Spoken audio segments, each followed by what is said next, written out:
Hello, faithful politics listeners and viewers. If you're joining us on YouTube, thanks so much. It's great to see you guys again. My name is Josh Burtram. I am your faithful host. And of course, we have Will, our political host. Good to see you, Will. Good to be seen. Awesome. Hey, guys, make sure you like and subscribe, hit the bell, because we want to make sure you guys are getting that information when our newest episodes come out so we can keep getting this great content out to new people and more people. And today we have the distinct pleasure to have Brian Dembowczyk. He has a PhD from Midwestern Baptist Theological Seminary. He's the associate publisher for Thomas Nelson Bibles. He was previously the managing editor of the Gospel Project, a Bible study curriculum used by over 1.6 million.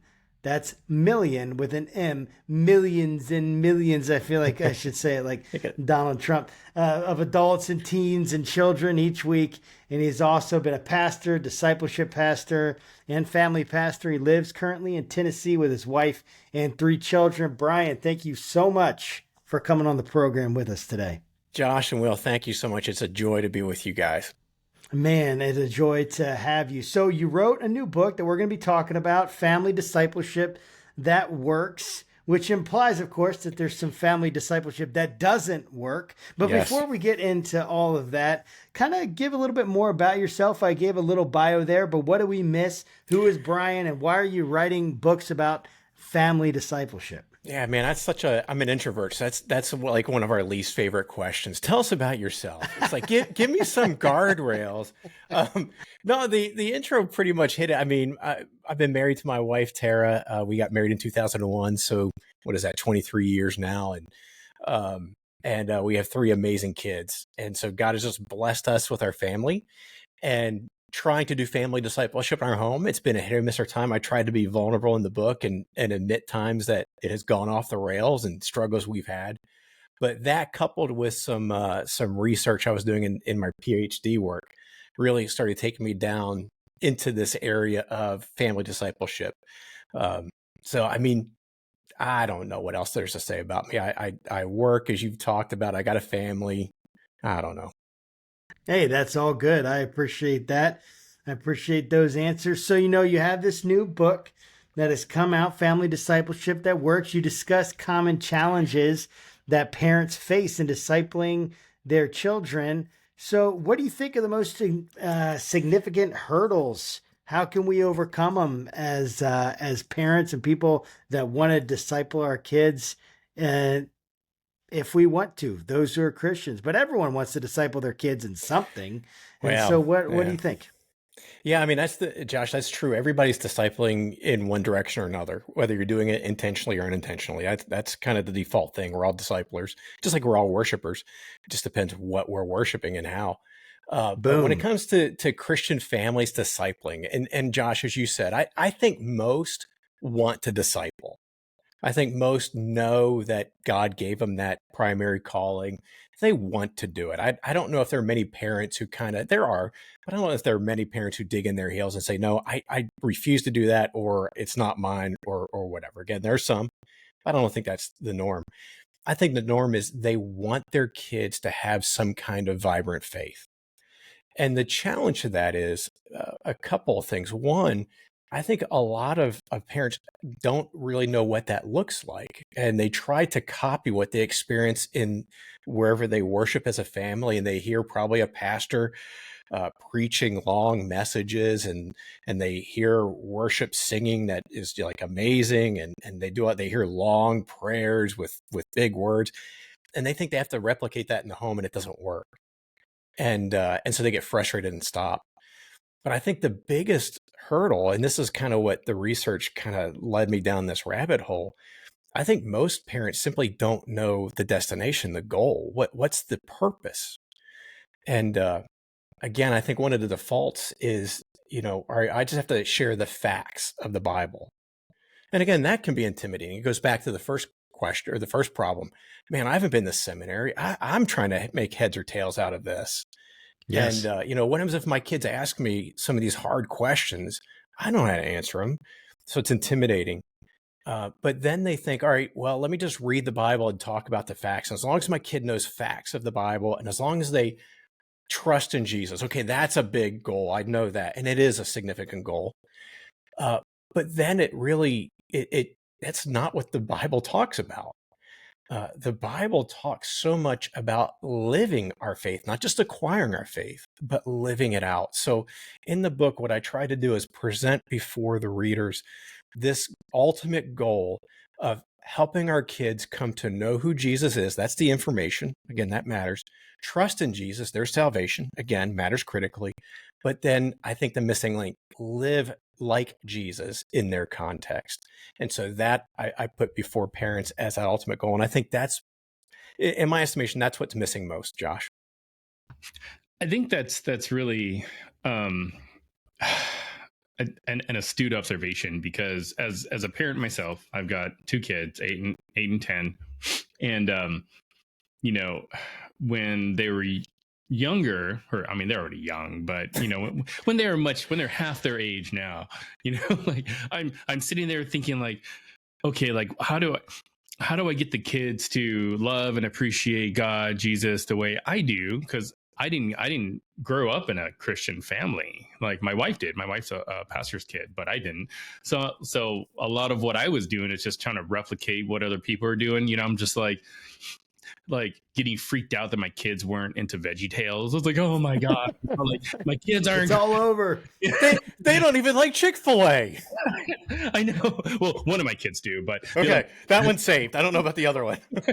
so I'm like, how do you do this? And then at some point in time, I think a couple years ago, it was just like my wife and I just decided, you know, like we're not going to try to cram it down their throats. Like we're going to just not make like discipleship a separate thing like we make it from parenting. Like we're going to make parenting like just our focus, and our natural belief and whatnot will be imprinted upon them, we think, anyways, you know.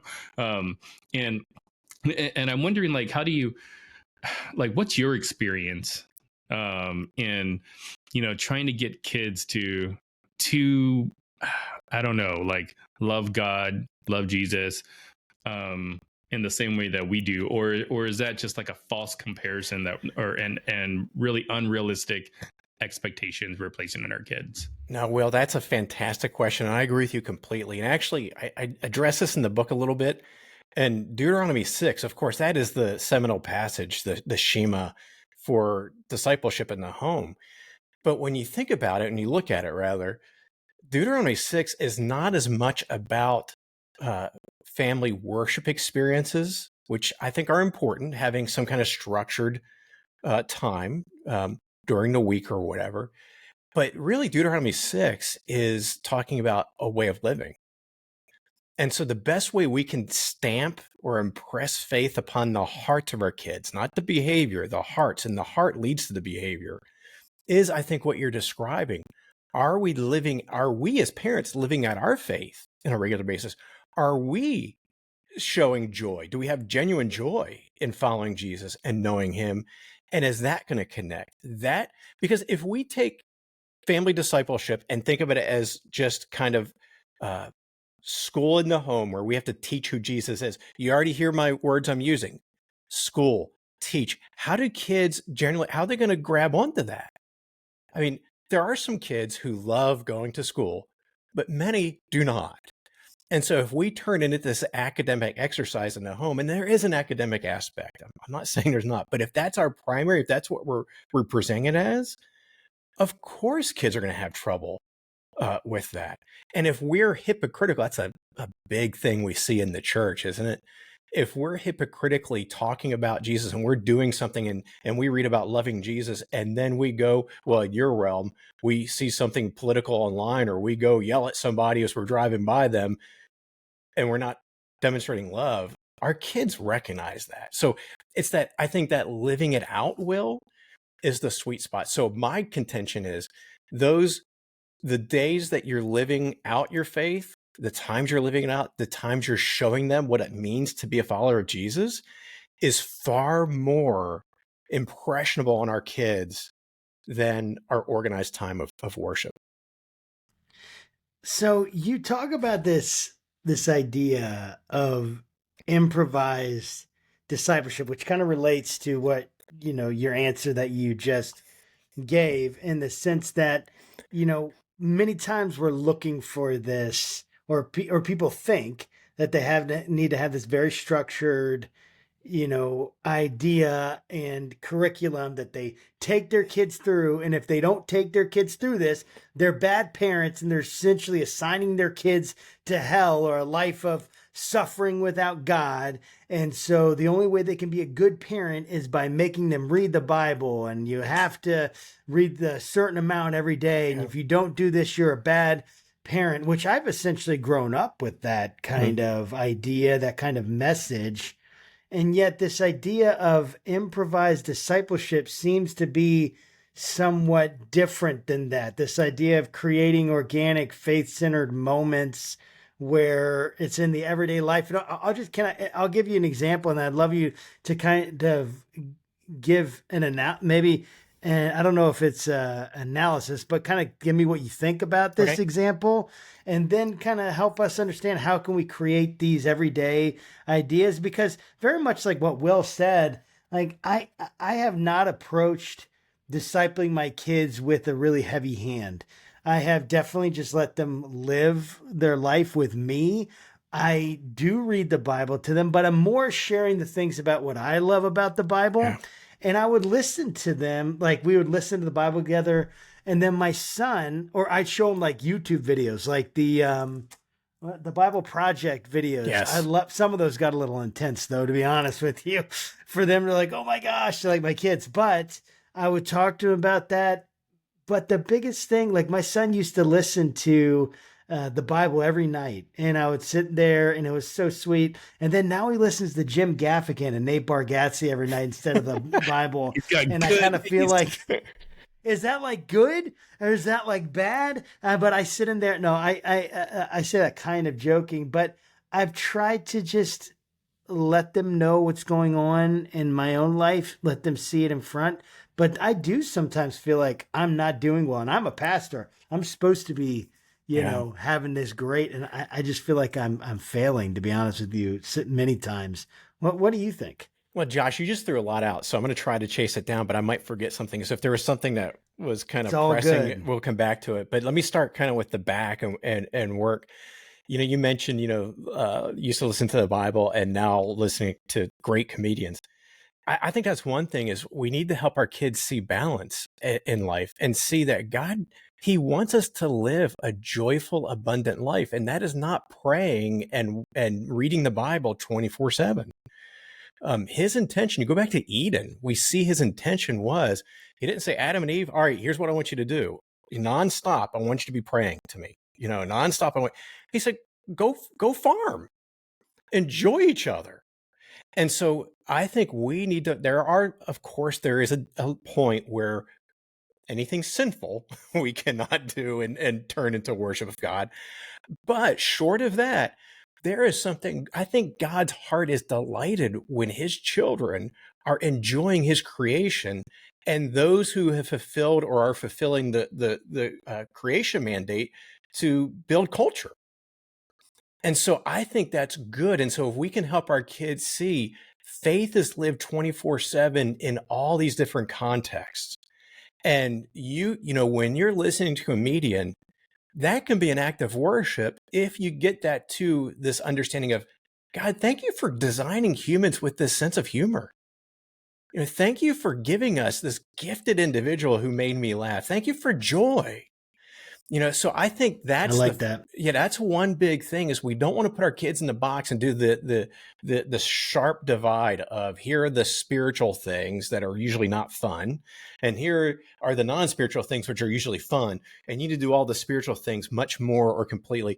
I think that is one of the first things, if we can strike that divide and say, okay, nothing sinful, but short of that, man, God, so that's, we got to reject this kind of legalistic underpinning that, Josh, it sounds like you and I raised in a similar context, that, you've got to be doing these things all the time or you're just a terrible Christian. So and I kick around this a little bit in the book. So that's the first thing. And then going back to your rhythms, Josh, I agree. Josh, you and I, we're all on the same page. I wrote a stinking book on family discipleship. We don't do it on a weekly basis. We don't, we've had seasons where we haven't done anything sitting down as a family.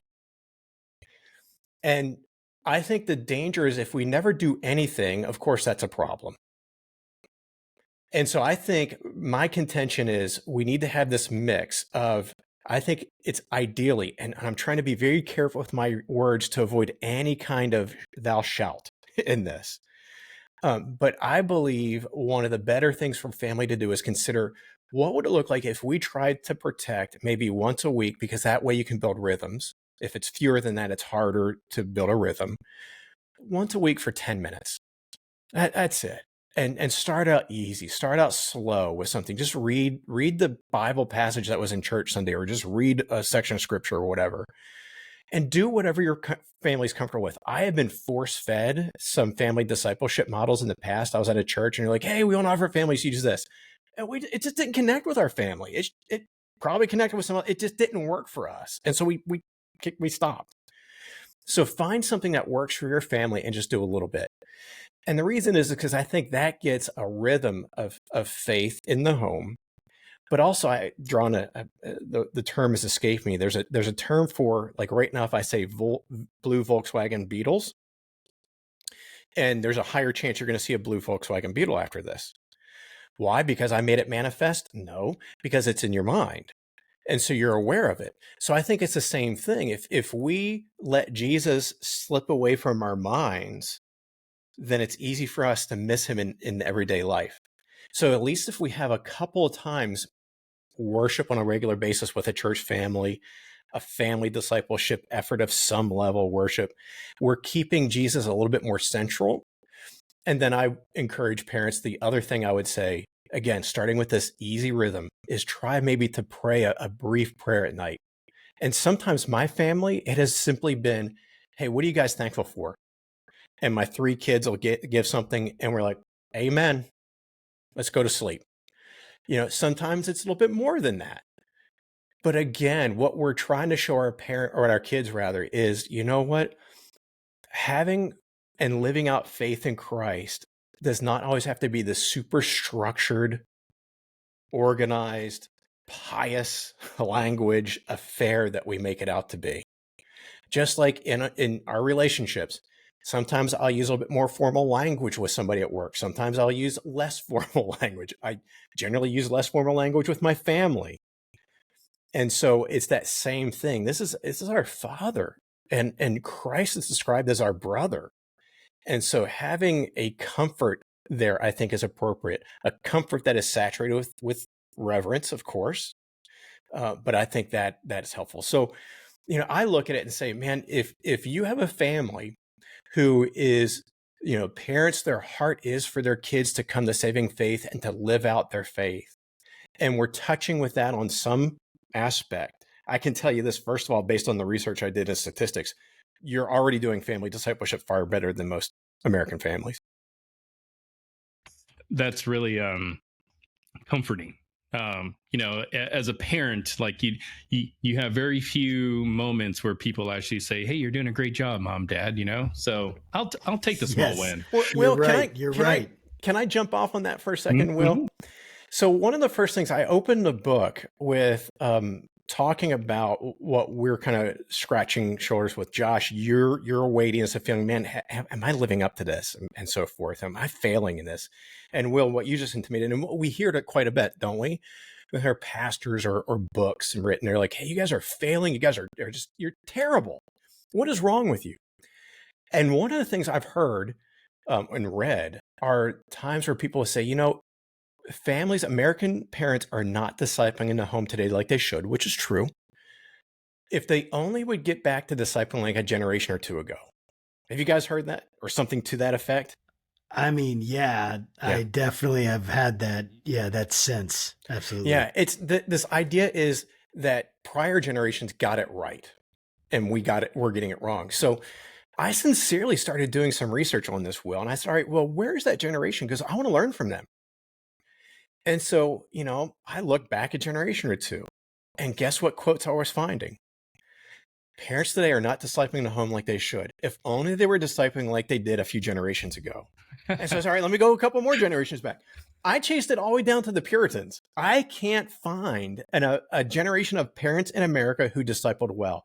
And in fact, I think it was from 1915, somebody said they estimated the number of parents doing discipleship in the home was about 15%, which is the same estimate of today.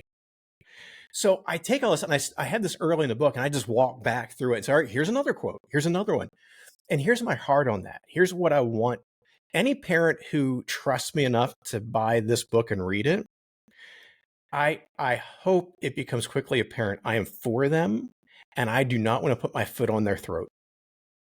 I want to put my arm around their shoulder and say, we're in this together. You're doing okay.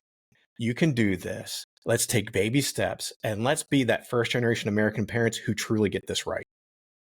That's really good. Appreciate you saying that. I want to ask you about like explaining things to your kids that maybe they heard at church, kids ministry, whatever the case may be. You know, where, and I'll just give you just a good example because I've got kids. So, you know, my oldest was asking me something recently regarding like Adam and Eve.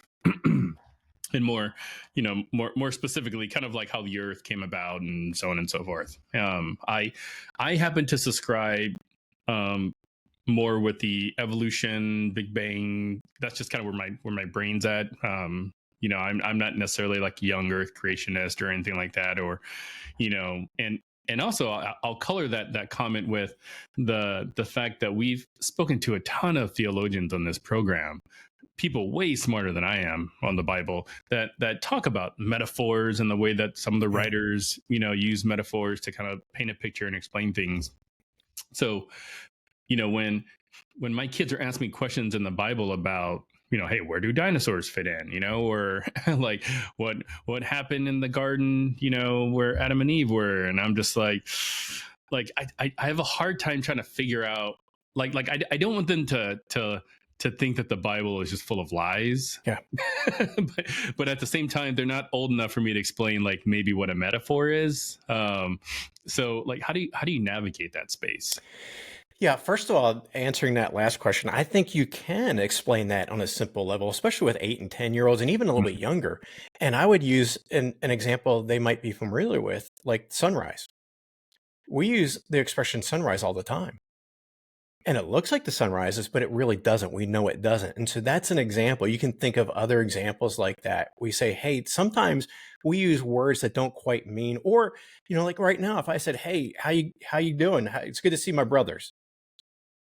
Well, that's not a physical brother. We're not related, you know, but it's using it. So words can take on different meanings at times, and we can use word pictures and so forth. And so I think you can try to find some hangers for your kid to start to understand. And then it comes down to, well, how do we know when scripture is being literal and how it's being figurative at times? And again, as you point out, Genesis is a hotly debated one. So my approach, what I try to do, is I try to present all the sides, which I think appeals to what you guys are doing on this podcast. And so I'll say, all right, we're talking about Genesis. And if one of my kids has the question, hey, day, is that, you know, literal day?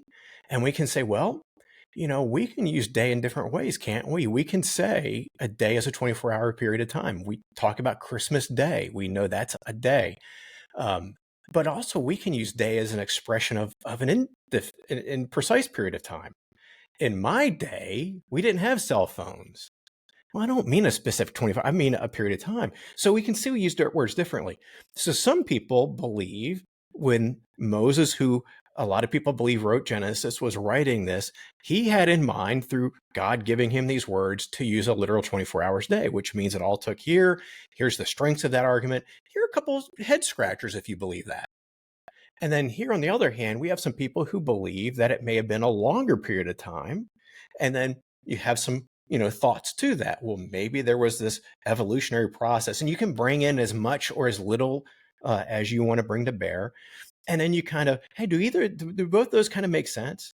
And let your kid be drawn to one, and then if you want, you can share, I kind of lean this way, or I'm strongly in this one, but I believe it's most honoring to present the different within the realms of Orthodox Christian faith.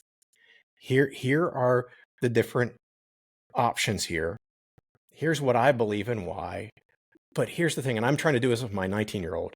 I'm trying to give him space to develop his own faith. And so we'll have conversations like this, Will, on a different level at times. And I this is one of the things that's been hard for me, and I'm learning, is to be okay if he chooses A and I choose B. And for him, as long as we're in that Orthodox bubble, I need to be okay with that and let him chase down his faith. So I think that would be my recommendation to parents the best they can. The other thing is, in the big takeaway of the book that I put out there is, as we're looking at passages, we always want to see Jesus in it.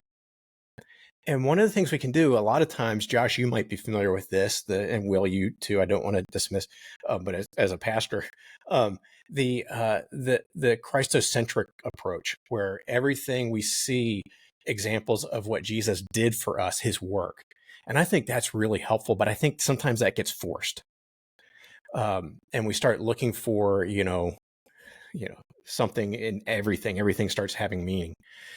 And there's another approach called the Christ iconic approach. And that's where we're looking for behavior like Christ's. And so my thinking is, the meme with the little girl going, why not both? I'm like, why don't we use both and say, there are times where a passage is going to point us to the beauty of the gospel about Jesus dying on the cross and what that means. But then there are going to be plenty of times where we see how we ought to be living in a world that God designed by living like Christ. We're image bearers. He is the image of God. And so we're to imitate him. And so when we go back to Genesis 1 creation, I think one of the things we can do is look and say, all right, where's the oughtness that we see here? And sometimes we see it in the Genesis 1, we see it pretty clearly. This is how things ought to be. Sometimes we see it by the opposite, like Genesis 3, this is how it ought not to be. But in Genesis 1, we chase that down with our kids and say, what do we see here about God's design for how we're to live? And you see him being a faithful provider, and Adam and Eve enjoying relationship with him and trusting him, and Adam and Eve enjoying one another, with Genesis 1 and 2, enjoying one another. So you start looking at that, and you get to Jesus. And that's the big thing, going full circle, Will, is I'd say chase down those important issues, but don't lose the most important one. Don't let our kids get bogged down. Was this a literal 24-hour day, or was it a period of time? Because I don't know about you guys, but I believe you can love Jesus and have either of those views. So don't miss the loving Jesus part. That is so good. I hope that anyone listening and watching this tunes into that and make sure maybe you need to rewind and listen to that again, because we get so caught up in small matters, and we get so caught up that our child doesn't believe X, Y, or Z that we got taught, that was important to grandma, who really got it from Billy Graham, who got it from Charles Wesley, who might have gotten it from Calvin, right, or whatever. But let's go Wesley back to did not Jesus. get it from Calvin. I guess that's true. Wesley didn't get it from Calvin. That's true. It probably didn't happen. From Arminius or whoever. Yeah, there you go. People don't know who Arminius is quite. But the idea though is that, man, it's like it's wild how much we can concentrate on the small things instead of on the broader picture. And even thinking about how do we get ourselves to see the broader picture. Like, I know one of the things that you emphasize is this idea of becoming part of the storyline of the Bible, understanding the storyline of the Bible, and seeing ourselves as a part of God's story. How can we do that as parents and help our kids see themselves in the broad picture, as opposed to getting stuck on small matters of belief? Yeah, that was part of your prior question that I ignored. I knew I was going to miss part of it. That you started getting to this question too. So thank you for coming It's all back to good. it and being so gracious about it. Um, yeah, one of the turning points, there were many turning points as I was taking this journey of writing this book, researching and writing it. And one of them was the idea of, instead of reading the Bible as a story, which again, the Gospel Project, that curriculum that you mentioned I was part of, that was what we were all about. Hey, the Bible's one big story, and it is. And so what's the meta narrative? The meta narrative is all about Jesus. And man, that's great, but it's missing one crucial piece. And so a little slight turn, and we take reading the Bible as a story and understanding it as a story to reading it and understanding it as a drama, because stories are read, enjoyed, and set aside. Dramas are read and performed. And that reminds us we have a performative faith. We are to do something with our faith. We are actors, not in a fake sense, but in a genuine sense, that God has placed us in this ongoing drama of redemption that will end one day when Jesus returns, and that will continue on into eternity with a new creation. But we are actors in this drama, and we have a role to play. And what is that role to play? It's to live like Jesus in our context. So this is where improvisation comes in. We don't gather 12 followers, one being a knucklehead, and put on robes and sandals. And, we don't, try to do that. What we do is we say, all right, looking at the character of Jesus, how can I live out the character of Jesus and live like Jesus in my context, at school, in the neighborhood, part-time jobs, in the home, and go down the line on the sports field. And so really, that's what it's about. If we can get that thinking in our minds and in our kids' minds and hearts, and then we can start chasing it down. And so some of it can be, proactive. You got a kid, let's use sports. You got a kid playing ball, and you can talk about what it looks like to be a humble, Christ-like athlete. What does it look like to be an athlete who imitates Jesus by being a good teammate, a brother, or a sister to his or her, fellow athletes on that team. Or it can be the flip side. You can look at examples like you're watching sports and you see an athlete who's acting like a jerk or, whatever. And you say, hey, are we seeing Jesus here? Does that show you Jesus? Why or why not? Movies, the same thing, TV shows, and all these different ways. We just start synthesizing things through this understanding of where to look like Jesus in all that we do. And at times we see that in the world around us too, and we can learn from that. And at times we see the opposite. And so then we take it, your sphere of politics. We see this all the time, don't we? Usually it's people not looking like Jesus in the political realm. And so we pull that into our family. We have that discussion and say, is that how God designed us to live? Yes or no? So how can we live the right way if it's no? Or if it's yes, hey, they're imitating Jesus, whether intentionally or unintentionally in that act. How can we do it likewise in ours? So I think that's the thing, is just keeping that lens through. And it goes back to our earlier conversation about, hey, enjoying life. And so going back to, resting, for example, just taking a nap can be an act of worship, because God designed us to need rest. Jesus slept. He took a nap on a boat. So it's finding things like that to connect to. That'll preach, brother. That'll preach. That's right. Yeah, Jesus napped, right? That's right. So kind of on the topic of politics, I am curious. I mean, in today's generation, it seems like, the interconnectedness of politics and faith are even more ubiquitous than it may have been a generation ago.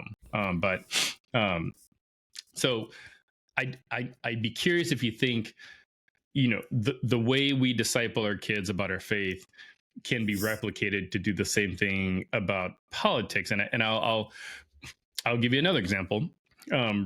Recently, me and my oldest were playing some game. I was the bad guy in this game, and you can kind of pick your characters. And my child was like, "Yeah, pick that one because it looks like Donald Trump." And I'm like,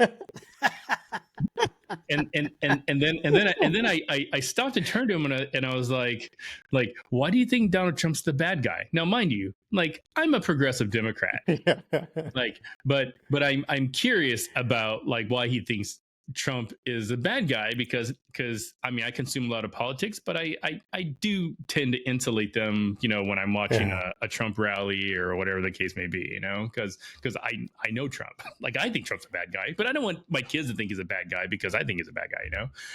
On the flip side, I was playing a game with my youngest.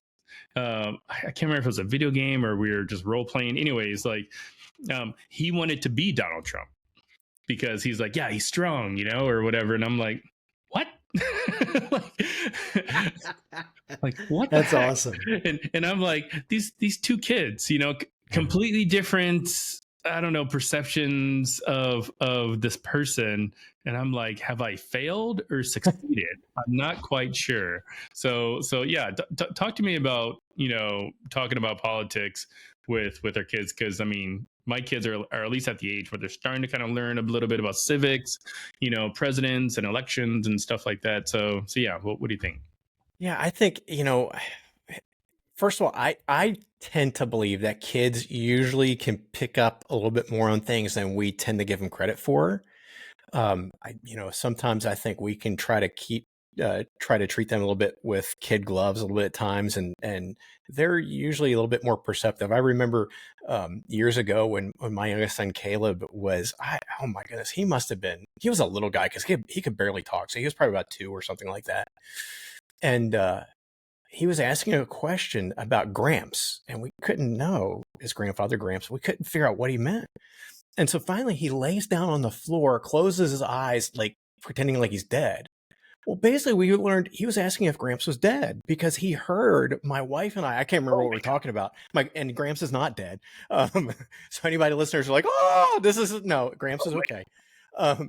But I share that because that just showed me, it reminded me, here this 2 or whatever it was, had the capacity to understand something he heard. He misunderstood or he misheard, but then he was translating that in his little brain. And so, kids, they're picking, and politics, especially right now, is so ubiquitous. Even though, Will, you and, try to shield them some, and thank you for doing that. This is probably a wise thing to do. They're still going to pick it up at places. I mean, at schools, this is what other kids, some parents are doing the opposite. They're trying to disciple their children toward their political views. And so they're making little clones to go to school, and preach whatever their candidate is or their political party is. And so kids are hearing this, or in the news or whatever. So we can't insulate them completely. So they're going to rub shoulders with this. So I think my suggestion is, first of all, I believe we can't be apolitical. Politics are simply being involved with society. And so I don't think as Christians we can say, well, we're going to choose to be apolitical, because then we're not being integrated with society and then we're violating scripture. So we need to be engaged to some level. Now, does that mean necessarily you must vote to be a Christian? I don't believe so. I believe you can be a faithful Christian and abstain from voting. I believe you steward your vote well. If you're going to choose to vote, steward it as well and vote your conscience and whatever. But I think the bigger thing here is how we are, and I was glad to hear you, Will, talking with your kids about these things, how we're talking. Are we being gracious and generous and kind? And it doesn't mean we can't be truthful. If one political party or candidate or whatever does something that we believe is wrong or clearly violates the kingdom of God, I think we can say that, but we can still do it with graciousness and gentleness. But the other thing is, I think we kind of going back to the conversation about discipling our kids toward theology, and when they start going after some maybe other theological positions that we wouldn't hold, but as long as they're orthodox. And I think it's the same thing. I think we need to give graciousness. One of the things that fires me up is when I see either side saying you can't be a Christian and vote the other side. Yeah, I've probably heard that more than Josh has. You probably have. That's generally the starting Definitely. point. Yeah, but I think it's again, discipling our kids through that same lens of graciousness with them. And it layers in, Jesus at times had some stronger words for the leaders of his day, the religious leaders who should have known better and they were responsible. So there is a place for us to be a little bit firm. I think a lot of people have mistakenly taken that as license to be jerks across the board. And so but I look at Jesus, his holistic ministry, his holistic time through the Gospels, and I see a generous, gracious, kind, loving communicator. One of the things that strikes me is just, he was known to be a friend of sinners, and the language that's used in those gospel accounts, it makes it sound like he was doing that all the time. He was probably thought of as being a party animal because he was always spending time with the outcasts, the rejects. And I love that. It reminds me that we need to have a graciousness. Living like Jesus is to have a graciousness. And that's why I love what you guys are doing, Josh and Will. I love that you guys have two different perspectives of politics, but you're together saying, we're not going to agree on some things, but man, that's okay. Let's talk about them. And let's not let that be reasons to divide us and be like, oh, you're just the biggest jerk ever. And I don't know if you're a Christian. And again, you don't like Chick-fil-A. That's proof of it again. So I think are we discipling our kids to see Jesus in how we are politically?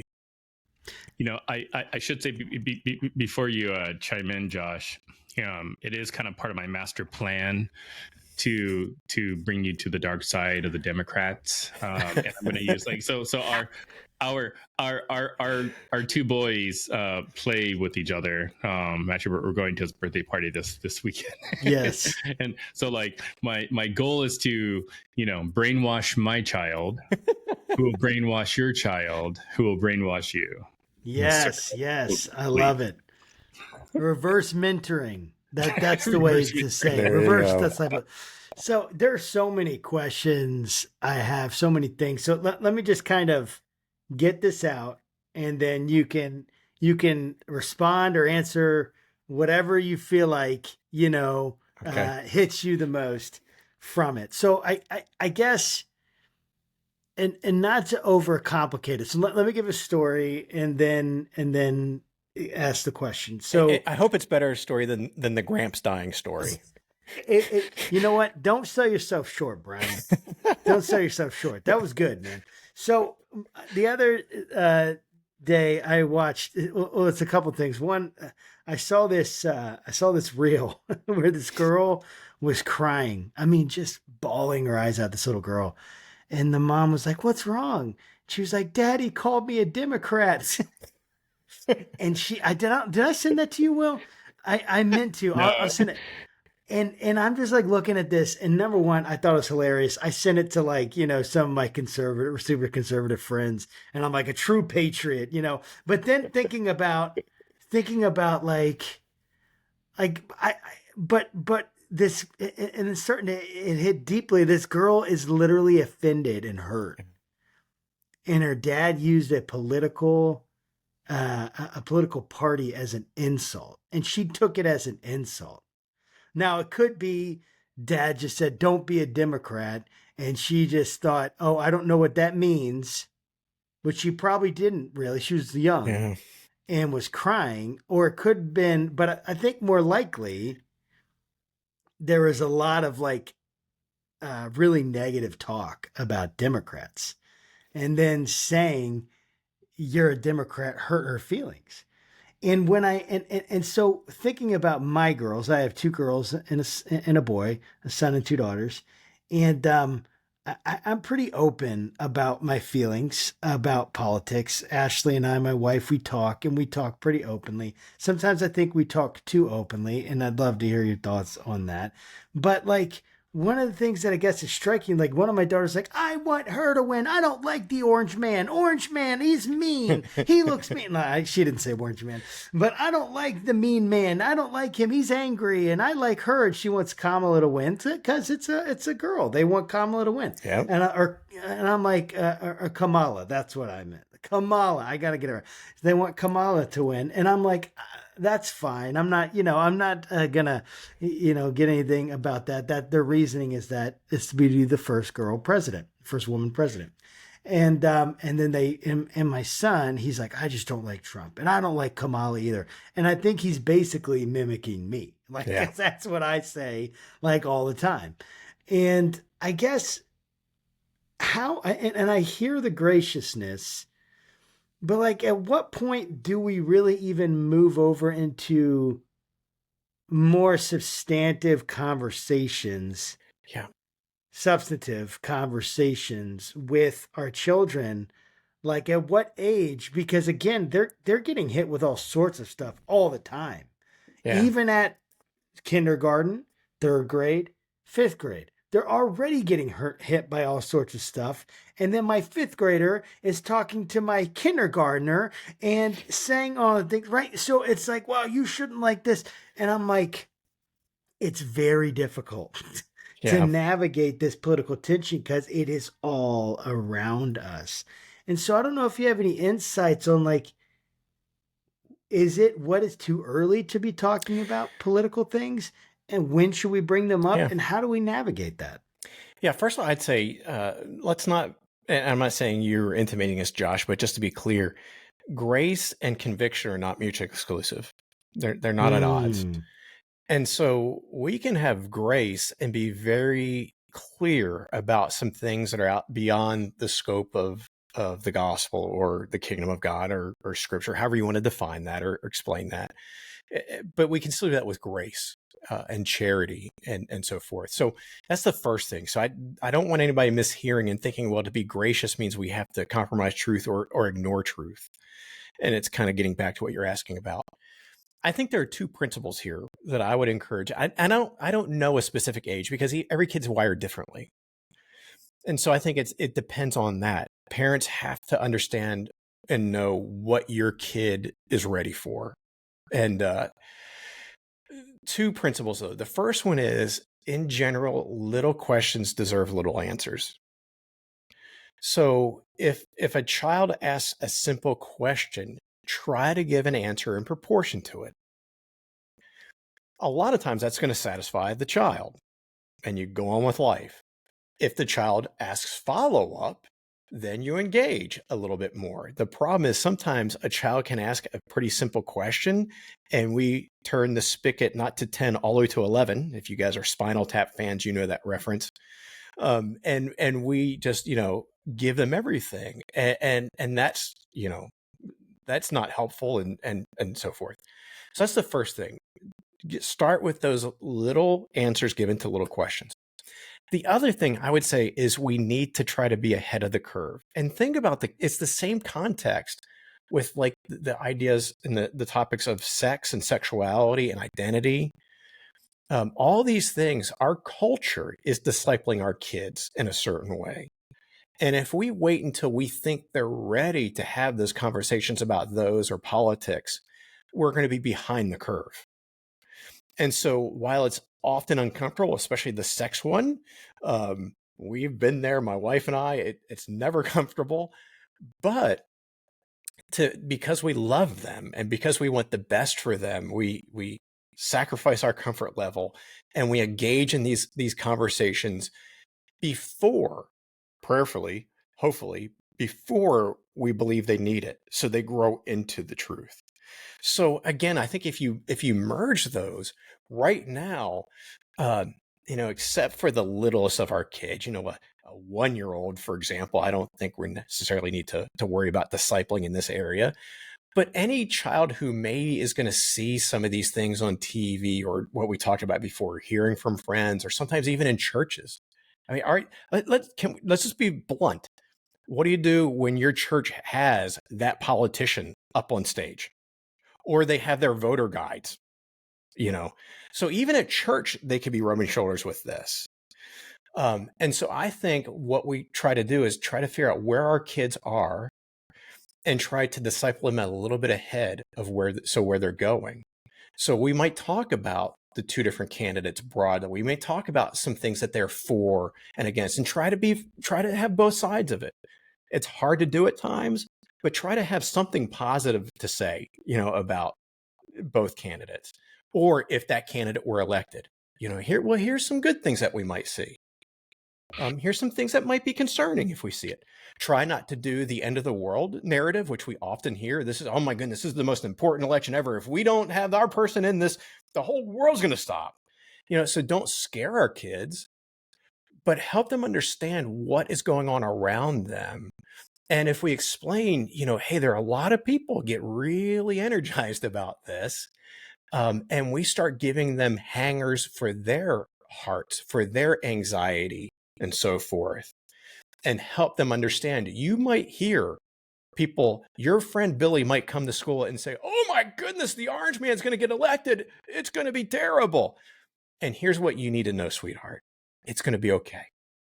And then you go, I would suggest you go to kingdom principles. You go to the gospel. You go to the hope we have in Jesus. That's so awesome. And this will probably be my final question for you, and I think Josh will probably have one more. But I want to talk about just the word discipleship, and I think that we're using discipleship appropriately, like as a verb, like it's something that we're doing. We have to be present for, and in order to do it properly or correctly. But how do we know, or maybe the better question is, like, what's the end state for discipleship? You touched on some of it a little bit earlier, especially about a lot of the maybe gender, sex stuff, what have you, abortion obviously is a big one as well. But it's like, is the end state we disciple our people so that they don't, do the things and those topics that are unpleasing to me, God, whatever, or is there sort of another ulterior motive for why we disciple?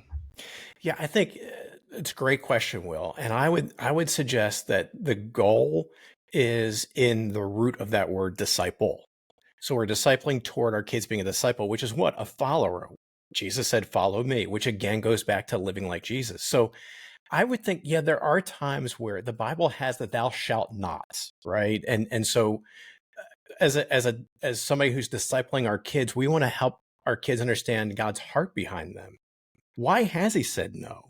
Why does he say not to do this, this, and this? What's his heart? Where's the good I can find in not doing those things? And so that's the first thing is to give the context for those rules. But I would suggest it's much better to focus on what we can do and the victorious life that God has enabled for us because we've trusted in Christ. Once we trust in Christ, we are a new creation. And we're capable of doing things we could not do, or at least to a greater degree. And so, it's not just understanding we're forgiven by God. That's critical, of course. But it's understanding we have this new identity. And this new identity, we're able to live the fulfilling life, the vibrant life God always intended. And so looking at it from that positive lens of, this is what we get to experience as followers of Christ. Here's the joy. Here's the benefit. And you frame it like that mostly. You try to put that positive and keep that positive angle. And that can then bleed over to even the thou shalts and the thou shalt nots. They say, evangelism. Well, evangelism, if we talk about evangelism, you need to be sharing your faith. You got to be going out. Well, that is going to be easy for us to recoil against. But if we're like, hey, isn't Jesus amazing? Isn't he the best thing in the world? Isn't following him amazing? Isn't this... What about your friends? Do you think they would like to know Jesus? So you see, you just put that positive spin on it. Same destination, a kid sharing his or her faith, but a different way to get there. And so I think that rubs shoulders. My kids now are 19, 16, and 12. And I don't have to worry about a lot of the thou shalt nots to them. I haven't discipled them perfectly. Don't mishear me. Please don't mishear me. But in God's kindness, we are able, my wife and I are able to trust them in what they do a lot more. And again, I think that's the ultimate goal is we want kids who become adults who are loving Jesus and living for him. And they're not worried about what they have to and what they can't do. They're focused on what they get to do, enjoy following Jesus. I think that's a really great answer, and I really do appreciate that. And so I want to ask, this is going to be my last question, and then we'll kind of give you an opportunity to say where people can get your book and follow your work and stuff like that. But and this is a complicated one. And if it's too much, don't worry, we can edit it out in post production. But the reason I'm asking this is because I'm dealing with this. I'm dealing with this in my own family. So the idea of how do we talk to our kids? Like, okay, let me give you context. My brother-in-law has a husband. So Uncle David, that's his husband, and Caleb, Uncle Caleb. Okay. And it comes up quite a bit that they're gay. I have my son talking about people at a school call each other gay. And they do it in a way that many times is derogatory. Yeah. And we try to say, hey, we love Uncle Caleb. I don't think that's very nice. Let's not, and we try to help them. But I feel because of my own convictions on that. Yeah. And I've moved quite a bit. I mean, from where I was certainly 10, 15 years ago to where I am now, I still have the same basic views about marriage between a man and a woman. I still have the same basic views about what Scripture teaches, and yet I'm much more. I'm much less dogmatic. I'll just put it that way than I was. And at the same time, and then so there's that, and then there's other parts of my family that throughout extended family that can be dealing with things like transgender, and these kind of sexual identity questions and relationships. And I know we hit it a little bit, but I'd love to dig in a little bit more on that, because I'm facing this and I'd really like to hear, based on our conversation, I respect your opinion. I really like to hear it. And I think there's a lot of people listening that are thinking, they might even be predicting what you're going to say already and thinking, oh, I just know what he's going to answer. And whatever, you answer how you feel conviction. But it's like, how do we navigate that? Because I want my kids to have what they need. And yet at the same time, I feel like I was essentially scared of homosexuals from a very young age because of things that I was told. Yeah. About that weren't really true.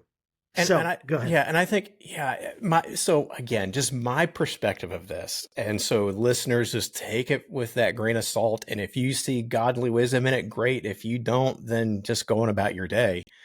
But I think you tipped your hand in a positive way when you referred to him as a husband. The language you used respectful language. And we're even hearing about that, right? Pronoun use and so forth. And some in the church are like, no, I am not going to go there. And I think there is this is a complicated issue. Yes. I personally think there are weighty arguments on the different kind of angles of this. I can understand why somebody would refuse to use gendered pronouns or non-gendered pronouns. I can understand why somebody would not go to a homosexual wedding and so forth. I also see the weightiness of the arguments on the other side. And so again, this is another of those issues. It goes back. If somebody listening like, oh, he's just so squishy. Well, no, I'm with you, Josh. I believe God designed marriage to be between a man and a woman. I believe he designed two genders, male and female. The question is not, am I going to compromise on my beliefs? I don't plan on compromising on my beliefs. The question is, how am I going to live out these beliefs like Jesus in our culture? And I think there's a lot more win, my opinion. I think there's a lot more win on me loving and being gracious and kind to others, not compromising the truth. So with my kids, if we had that environment, I would tell them, hey, this, and especially at their age, this is what's going on. We would say that's not following Scripture, but you know what? we sin in other ways too. And Josh, I think part of the problem is at some point there was a huddle of pastors and churches and said, hey, we need to have some safe sins to beat up on. Let's come up with a list of safe sins. And homosexuality made that list. You know, a lot of other ones didn't. You know, we have a lot of other sins that we just kind of look the other way at. But for some reason, that one made the list. I think it's easy for a lot of people. It's becoming harder because, as you just expressed, as we start to know more people, but in the past, we didn't know anybody. So it's this mythical sin that we could just be, oh, yeah, you know, we're loving Jesus by being angry at those people we've never met. So I personally believe, you know, I would rather stand before Christ and have him say, why weren't you more in a posture of scorning people than why didn't you love people more? That's just where I have resolved. So my wife and I have talked. Oh, and by the way, I should say this: my wife is a mental health therapist, so that's another can of wax. And she meets with clients that you're describing all the time, and her heart has become amazingly sensitive and soft for these. And she's not compromising in her theology either.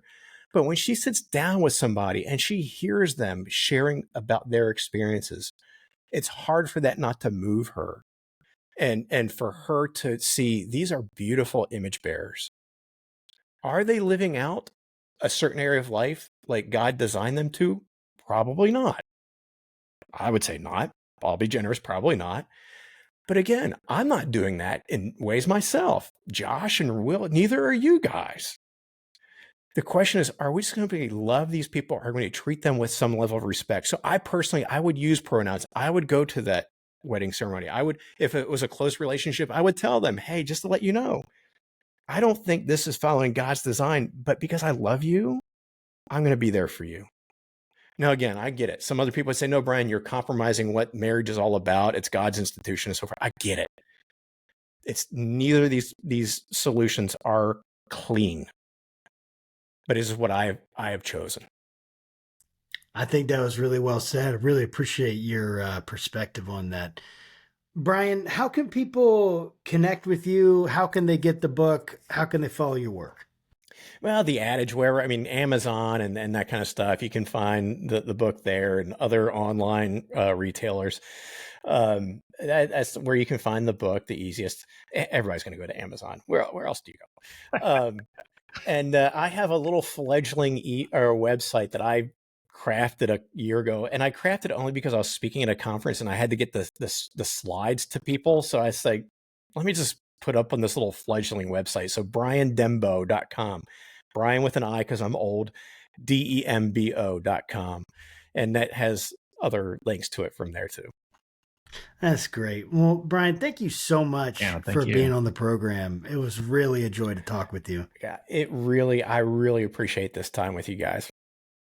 Absolutely. And to all of our viewers and listeners, thanks so much for joining us. Again, if you're watching us on YouTube, make sure to like, subscribe, share, and keep in, I don't know why I'm blanking on what I should say right now, but just stay tuned for, you know, the new things that we're going to bring out. And this has been Brian Dembowczyk. I know I should have remembered it from the beginning, but he is, in his new book, The Family Discipleship That Works. I want you guys to check it out. Go get the book. Go check out his website. We'll put links in the show notes. And until next time, keep your conversations not right or left, but up. God bless, guys. Take care.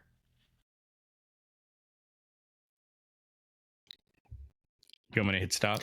Yeah. Can you do that? Okay.